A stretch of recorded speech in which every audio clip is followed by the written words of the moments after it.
Lauren and Steve met in October 1989 at a lecture at Stanford Business School, where she was in graduate school and he was a guest speaker. Before the lecture, Laurene Powell was the last one in the front row, and Steve Jobs sat next to her. He was waiting to be introduced to the audience and managed to make small talk with his neighbor. Looking to my right, I saw a beautiful girl, and we talked for a while before I was called to the stage, Jobs recalled. During the casual conversation, the girl, laughing, informed him as if she had won a lottery dinner with Steve Jobs himself. It seems that it was this phrase that made Steve look at Lauren with different eyes. After the report, Steve socialized with the students for a while. Lauren waited for him at first, but then left. He caught up with her in the parking lot and invited her to dinner on Saturday. She agreed and left him her phone number. Jobs said goodbye and headed to Thomas Fogarty's winery in the Santa Cruz Mountains, where their next colleagues were waiting for him. But suddenly he turned around. I thought, yeah, I'd rather have dinner with her than with the next guys. So I ran up to her car and said, how about dinner right tonight? That's how they ended up at a vegetarian restaurant, where they sat for 4 hours and haven't parted ways since. And so began Steve Jobs' journey to married life. Very soon Lauren was already living in Steven's house in Mountain View, where she felt like a full-fledged mistress. Lovers were well together. They watched their favorite movies and shows, met with friends and arranged joking scuffles in the yard. And on the first day of 1990, Steve made Lauren a marriage proposal, which the girl accepted without a second thought. He didn't give his beloved any rings, though, and after they got engaged, he seemed to have forgotten that he was going to get married. The first place in his life has always been his work, and he plunged into it, deciding that Lauren was satisfied with everything. At first, his fiancée patiently waited and sincerely believed that the beloved man would somehow begin to prepare for the wedding. But Steve, it seems, stopped paying attention to her at all. He had neither strength nor time for sentiment. 9 months after the proposal, Lauren packed her things and left Jobs' house. Then Jobs bought a ring and went to his beloved to ask for forgiveness. Of course, she forgave him, and as a sign of reconciliation, the lovers traveled together to Hawaii, where Lauren came from, already pregnant. But as soon as they returned from vacation, Jobs suddenly became disillusioned with the idea of marriage.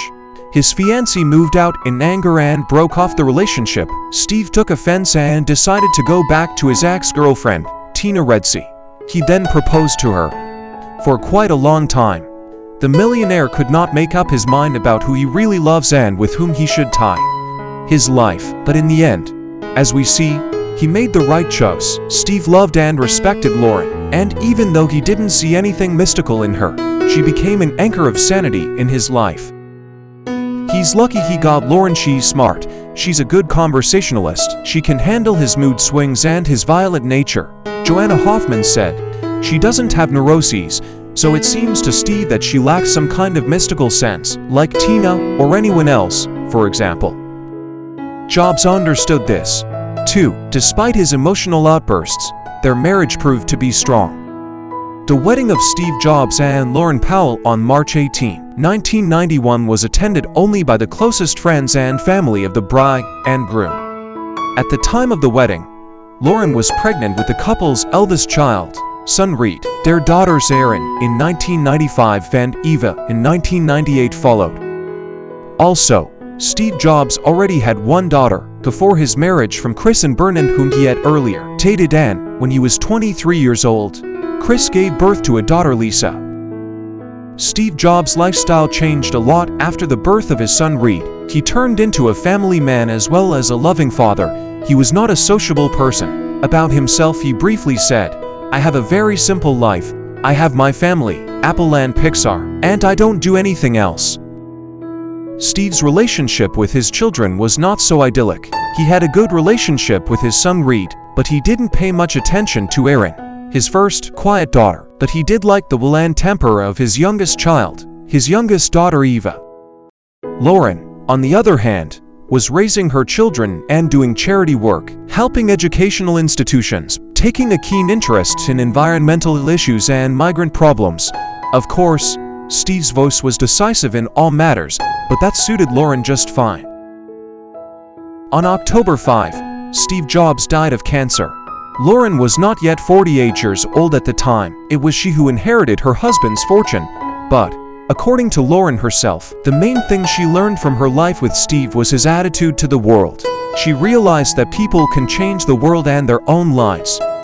Steve Jobs left no inheritance to his children, who will be able to provide for themselves a prosperous existence with due diligence, and Jobs' widow is going to spend everything on good causes. It's been almost 13 years since Steve Jobs passed away. Laurene Powell did not imprison herself in loneliness. She leads an active social life. In the press from time to time there is information about her romances with men, but she always warmly and gratefully remembers her beloved Steve, who gave her 30 years of happiness. Steve Jobs left this world at the age of 56.